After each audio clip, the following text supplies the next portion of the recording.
दोस्तों, यह बात तो आपने सुनी होगी कि कर्मों का फल और भाग्य का लिखा कभी नहीं मिटता। हम अच्छे कर्म और बुरे कर्म नीचे धरती पर करते हैं और हम सोचते हैं कि हमें कोई नहीं देख रहा, लेकिन एक अलौकिक शक्ति है जो हमेशा हम पर नजर रखती है। जैसा बीज बोओगे वैसी ही फसल प्राप्त करोगे, यह कहावत आपने सुनी ही होगी। जैसे आप कर्म करोगे वैसा ही आपको फल भी प्राप्त होगा। लेकिन मेरा एक सवाल है, क्या आप इस बात पर यकीन करते हैं कि जैसा आप कर्म करते हैं वैसा ही आपको फल भी मिलता है? आइए इस कहानी के माध्यम से समझते हैं। नमस्कार दोस्तों, आपका हमारे चैनल लाइफ वास्तु ज्ञान में आपका स्वागत है। अगर आप हमारे चैनल पर नए हैं तो हमारे चैनल को सब्सक्राइब कर लीजिए और वीडियो पसंद आए तो वीडियो को एक लाइक और कमेंट बॉक्स में कमेंट करना न भूलें। एक गांव में रघु नाम का किसान रहता था। उसके परिवार में सिर्फ रघु और उसकी पत्नी रहती थी। एक दिन वह किसान और उसकी पत्नी अनाज बेचने के लिए दूसरे नगर गए थे। जब वह अनाज बेचकर दूसरे नगर से अपने नगर आ रहे थे, दोनों अनजान शहर में एक सुनसान रास्ते से जा रहे थे। जब वह दूसरे राज्य की सीमा से निकले तो उन्हें रास्ते में कुछ डाकू मिल गए और उन डाकुओं ने उस किसान और उसकी पत्नी के पास जो कुछ भी था वह सब कुछ लूट लिया और इस तरह किसान और उसकी पत्नी को डाकुओं ने भिखारी बना दिया। इसके बाद डाकुओं का गिरोह वहां से चला गया। डाकू तो चले गए, लेकिन किसान और उसकी पत्नी को लूटने के बाद वह दोनों चिंता में पड़ गए और सोचने लगे कि आगे क्या किया जाए। एक तो अनजान शहर और अनजान शहर में दोनों का बुरा हाल था, क्योंकि अनजान शहर में पैसा ही सब कुछ होता है। किसान अपनी पत्नी को लेकर अनजान शहर की तरफ बढ़ने लगा। उसे यह चिंता खाई जा रही थी कि अब मैं क्या करूं और करूं तो करूं कैसे। वह इसी चिंता में चला ही जा रहा था कि नगर के बाहर एक महात्मा की कुटिया दिखाई दी। वह किसान अपनी पत्नी को लेकर कुटिया की तरफ चल दिया। जब वह कुटिया के पास पहुंचा तो उसे वहां पर एक महात्मा मिले जो एक चबूतरे पर बैठे हुए अपने शिष्यों को प्रवचन दे रहे थे। महात्मा को देखकर किसान सोचने लगा, क्यों ना इन साधु महाराज को अपनी समस्या बताऊं, शायद यह मेरी समस्या का कुछ समाधान कर दें। ऐसा विचार करके वह किसान उन साधु महात्मा के पास पहुंच गया और उन्हें प्रणाम किया। फिर बहुत ही विनम्र स्वर में उसने अपनी समस्या उन महात्मा को बताई और कहने लगा, महाराज, यदि किसी तरह आप मेरी पत्नी को किसी सेठ के पास गिरवी रखवा कर मुझे कुछ पैसे दिलवा दें तो आपकी बड़ी कृपा होगी। जब साधु ने किसान की बात सुनी तो उस साधु महात्मा को उस किसान पर दया आ गई। साधु ने अपने परिचित सेठ के बारे में बताया और उस किसान को उसके पास भेज दिया। किसान अपनी पत्नी को लेकर उस सेठ के पास पहुंच गया और उस सेठ से हाथ जोड़कर कहने लगा, सेठ जी, मुझे कुछ पैसों की आवश्यकता है। मेरे पास गिरवी रखने के लिए और तो कुछ नहीं है, बस मेरी पत्नी है। आप मेरी पत्नी को गिरवी रखकर मुझे कुछ पैसे दे दीजिए। मैं उन पैसों से कोई व्यापार करके जल्दी ही आपकी रकम ब्याज सहित वापस कर दूंगा और अपनी पत्नी को आपसे छुड़ा लूंगा। तब तक मेरी पत्नी आपके दिए हुए पैसों में आपके पास गिरवी रहेगी। सेठ ने जब उस किसान की बात सुनी तो वह पैसे देने के लिए तैयार हो गया और पैसों के बदले में किसान की पत्नी को अपने पास गिरवी रख लिया। किसान सेठ के पास अपनी पत्नी को गिरवी रखकर और उस सेठ से कर्ज लेकर व्यापार करने के लिए आगे बढ़ गया। किसान ने उन रुपयों से अनाज का व्यापार शुरू कर दिया। वह अब किसान से व्यापारी बन गया। अब सस्ते दामों में किसानों से अनाज को खरीदता था और दूसरे जरूरतमंद किसानों को महंगे दामों में बेच देता था। इस प्रकार रघु ने उन पैसों से बहुत ही कम समय में अच्छा खासा धन अर्जित कर लिया। जब रघु ने खूब पैसा कमा लिया तो 8 महीने बाद फिर रघु उसी नगर में वापस लौट आया जिस नगर में वह अपनी पत्नी को उस सेठ के पास गिरवी रख कर गया था। रघु नगर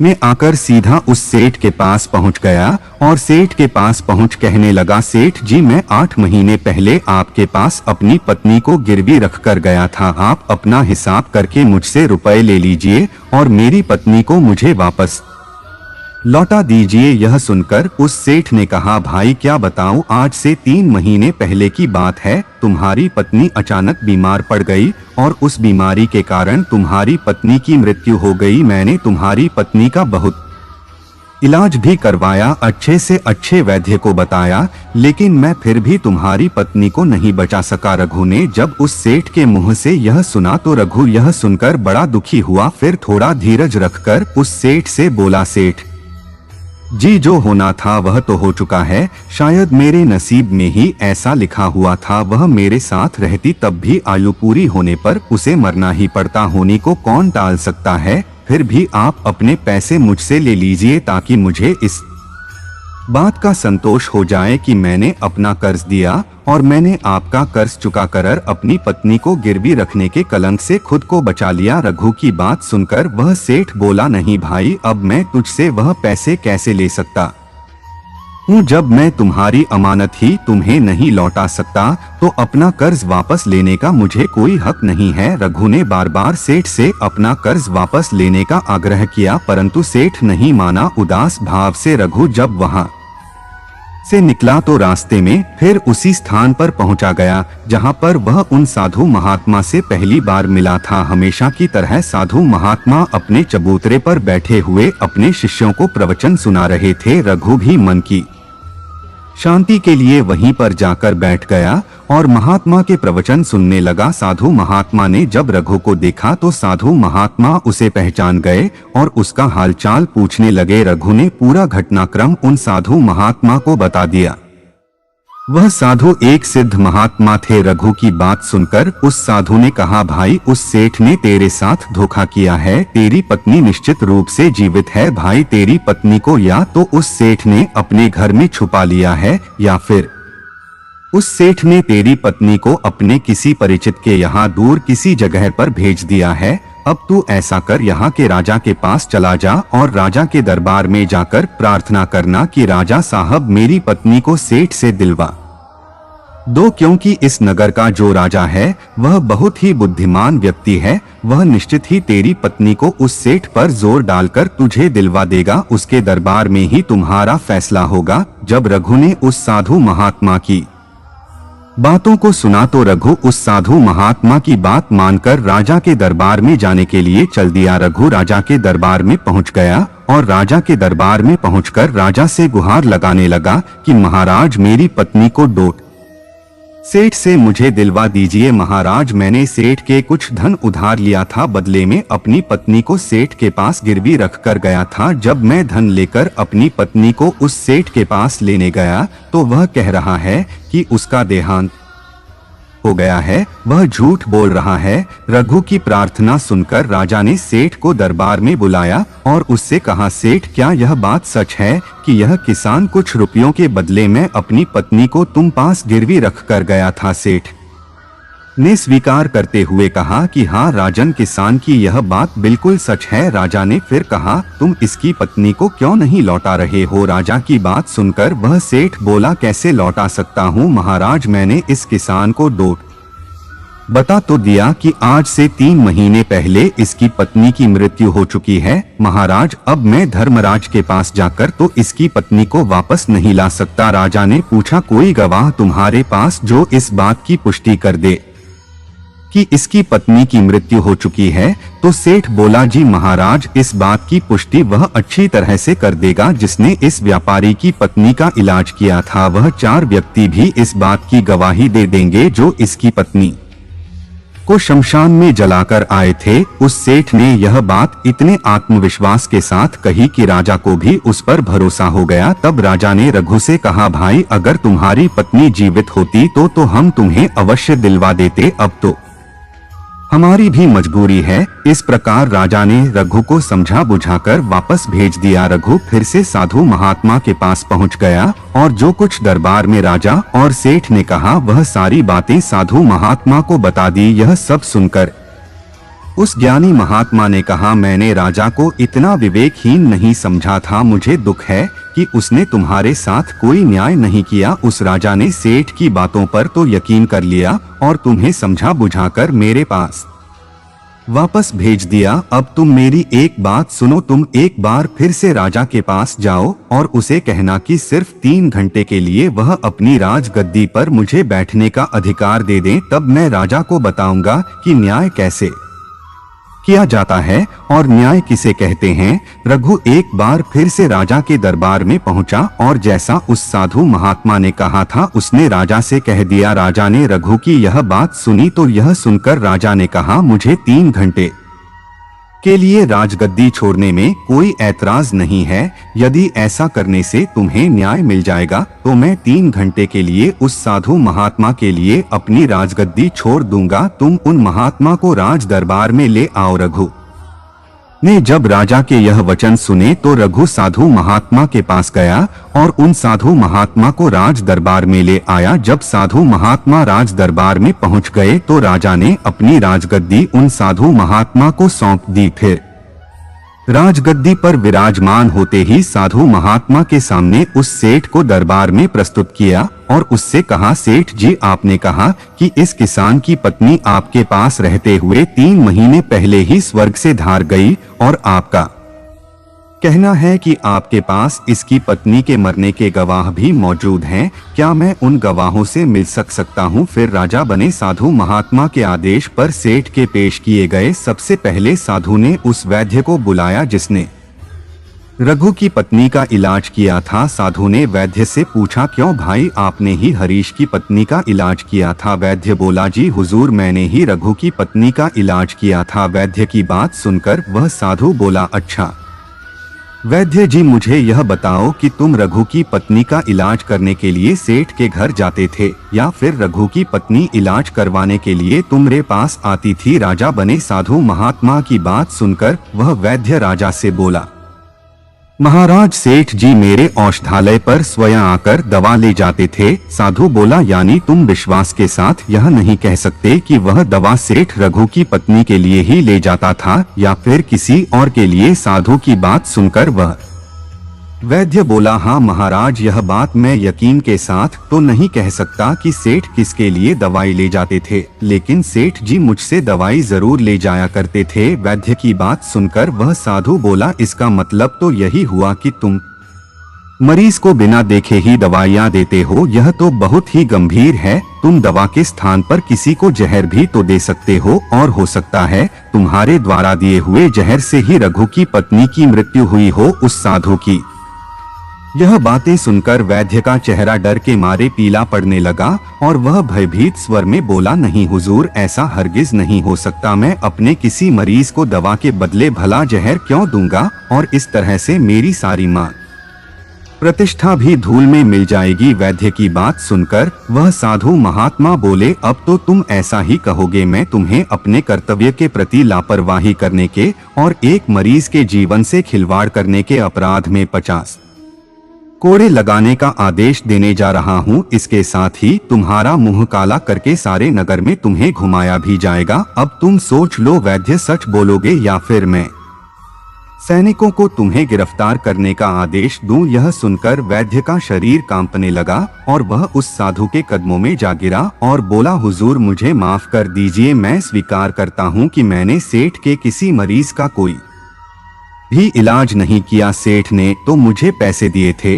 और कहा था कि यदि गवाही की आवश्यकता पड़े तो ऐसा कहकर उसके पक्ष में गवाही दे दूं। बस मेरा इतना ही अपराध है कि मैंने लालच में आकर इस सेठ का प्रस्ताव स्वीकार कर लिया। राजा बने साधु महात्मा ने कहा, वैद्य जी, कुछ भी हो, आपने अपराध तो किया है, इसलिए मैं तुम्हें झूठी गवाही के इल्जाम में 100 कोड़े लगाने का आदेश देता हूँ। साधु महात्मा के आदेश का राजा के सैनिकों ने तुरंत ही पालन किया। सैनिकों ने तत्काल ही उस वैद्य को पकड़ लिया और भरे दरबार में उसे कोड़े लगाने लगे। पहला कोड़ा लगते ही वह जोर से चीख पड़ा और कहने लगा, महाराज, मुझ पर रहम कीजिए, महाराज, मुझ पर दया कीजिए, मैं मर जाऊंगा। हर कोड़े के साथ उसके गले से करुणामय आवाजें निकलने लगी। उसकी चीखें राज दरबार में गूंज उठी। वैद्य के साथ ऐसा होते हुए देखकर सेठ के गवाह के तौर पर बुलाए गए उन चारों व्यक्तियों के कलेजे दहल गए जिन्होंने रघु की पत्नी को शमशान में ले जाकर जलाने की बात कर थी। अब बारी उन चारों गवाहों की आई। साधु महात्मा ने उनसे पूछा, तुम लोगों का कहना है कि तुम चारों ने इस रघु किसान की मृत पत्नी का शव ले जाकर शमशान में उसे जलाकर आए थे। मुझे यह बताओ कि अंतिम संस्कार से पहले जब मृत शरीर को स्नान कराया जाता है फिर उसे कफन में लपेट कर धरती पर रखा जाता है। स्नान के दौरान क्या तुमने उस स्त्री का मृत शरीर देखा? यह सुनकर उस सेठ के चारों गवाह कहने लगे, नहीं हुजूर, उसका मृत शरीर तो हमने देखा ही नहीं था। जब सेठ जी ने अर्थी तैयार कर ली थी उसके बाद ही हम उसे शमशान में ले गए और उसे जलाकर आए। उन चारों गवाहों की बात सुनकर वह साधु महात्मा बोले, और तुमने यह जानना भी उचित नहीं समझा था कि उस अर्थी में कोई मृत मनुष्य लेटा है या कोई जीवित व्यक्ति? कहीं ऐसा तो नहीं किसी जहरीले पदार्थ से बेहोश व्यक्ति उसमें लेटा हो और उसे तुम शमशान में ले जाकर जलाकर आ गए हो? यह तो एक बहुत ही गंभीर अपराध है। इसके लिए तुम लोगों को मृत्युदंड की सजा भी दी जा सकती है। वह चारों गवाह वैद्य की पिटाई देखकर पहले से ही भयभीत थे। जब उन्होंने साधु महात्मा के मुख से मृत्यु दंड की बात सुनी तो वह सुनकर उन सभी के हाथ पांव मानो बिल्कुल ही ठंडे पड़ गए हो। साधु ने विनय भाव से सेठ की तरफ देखा। जैसे ही उस साधु महात्मा ने सेठ की तरफ देखा तो सेठ का चेहरा ऐसे काला पड़ गया। साधु ने सेठ से कहा, सेठ जी, तुम्हारे पांचों गवाहों की तो पहले ही हवा निकल गई। अब तुम बताओ कि किसी की इच्छा के विपरीत किसी की पत्नी को जबरदस्ती घर में रखना और अमानत में खयानात के अपराध में तुम कौन सी सजा पाना पसंद करोगे? साधु महात्मा की बात सुनकर सेठ का चेहरा एकदम से सफेद पड़ गया। उसके मुंह से कोई बोल नहीं निकल सका। राजा बने साधु ने कहा, सेठ, इससे पहले कि मैं तुम्हें 10 साल का कठोर कारावास की सजा दे दूं, अभी भी समय है कि तुम इस रघु किसान की पत्नी को दरबार में हाजिर कर दो। सजा के डर से सेठ ने तुरंत अपने सेवकों को अपने घर भेजा और सेवकों को घर भेजकर रघु की पत्नी को डोट दरबार में प्रस्तुत कर दिया। साधु ने सेठ से लेकर रघु को उसकी पत्नी सौंप दी और सेठ को झूठी गवाही के अपराध में 5 महीने की कैद की सजा सुना दी। उन चारों गवाहों को भी कड़ी से कड़ी सजा दी गई जिन्होंने रघु की पत्नी का शव शमशान में ले जाने की झूठी गवाही दी थी। यह देखकर राजा आश्चर्यचकित रह गया और साधु के सामने हाथ जोड़कर बोला, महात्मा, आप धन्य हैं। आपने मुझे सिखा दिया कि न्याय कैसे किया जाता है। राजा की बात सुनकर वह साधु महात्मा बोला, राजन, मेरी 3 बातें सदैव याद रखना कि कभी भी इन 3 स्थानों पर अपनी पत्नी को अकेला नहीं छोड़ना चाहिए। अब हम आपको बताते हैं जिन स्थानों पर यदि कोई अपनी पत्नी को अकेला छोड़ता है तो उसे बहुत ही पश्चाताप करना पड़ता है। पहला स्थान है, अगर आपकी पत्नी को कोई बीमारी घेर ले और वह बीमार पड़ जाए तो ऐसी स्थिति में कभी भी उसको बीमारी में अकेला छोड़कर नहीं जाना चाहिए, क्योंकि जब कोई मनुष्य किसी स्त्री से विवाह करता है तो विवाह के समय वचन देता है कि मैं तेरे सुख दुख में और आजीवन तुम्हारे साथ रहूंगा। इसलिए बीमारी की हालत में उसके साथ सदैव बने रहिए और उसकी देखभाल करिए। जिस तरीके से पत्नी अपने पति की सेवा करती है, उसी तरह से पति का भी कर्तव्य बनता है कि अपनी पत्नी की सेवा में हमेशा तत्पर रहे। यह आपका कर्तव्य है। दूसरा स्थान है, अगर आपकी पत्नी निर्दोष है और कोई उस पर झूठा लांछन लगाता है तो ऐसी स्थिति में सदैव तुम्हें उसके साथ खड़े रहना चाहिए, क्योंकि एक लड़की अपने माता पिता का घर इसी आस में छोड़कर आती है कि पति मेरी भावनाओं को समझेगा और हर स्थिति में मेरा साथ देगा। इसलिए दुनिया वाले उस पर कोई झूठा दोष लगा रहे हैं तो आपको अपनी अर्धांगिनी के साथ खड़े रहना चाहिए। ऐसे समय में उसको कभी भी अकेला नहीं छोड़ना चाहिए, या कभी कोई ऐसी स्थिति आए तो उस समय तुम्हें अपनी पत्नी को डोट बोलना चाहिए कि तुम बिल्कुल भी चिंता मत करो, मैं तुम्हारे साथ खड़ा हूँ। तीसरा स्थान है, कभी भूलकर भी अपनी पत्नी को पराये पुरुषों के पास नहीं छोड़ना। किसी भी परिस्थिति में अपनी पत्नी को किसी अन्य पुरुष के साथ अकेला नहीं छोड़ना चाहिए, क्योंकि आज के समय में किसी का कुछ नहीं पता कौन कब और किसके साथ दगा कर दे। साधु महात्मा की बात सुनकर रघु और राजा को भी समझ आ गई। दोस्तों, आपने आज के इस वीडियो से क्या सीखा वह मुझे आप कमेंट में बता सकते। इसी के साथ में उम्मीद है कि आपको आज की वीडियो पसंद आई होगी, तो इस वीडियो को उस इंसान को शेयर करें जिसको यह कहानी सुनने की जरूरत है, और उसी के ठीक बाद चैनल को सब्सक्राइब करें। तो चलिए फिर मिलते हैं ऐसी एक और नई वीडियो में एक नए मैसेज के साथ। तब तक के लिए अपना ख्याल रखें। धन्यवाद और जय श्री कृष्ण।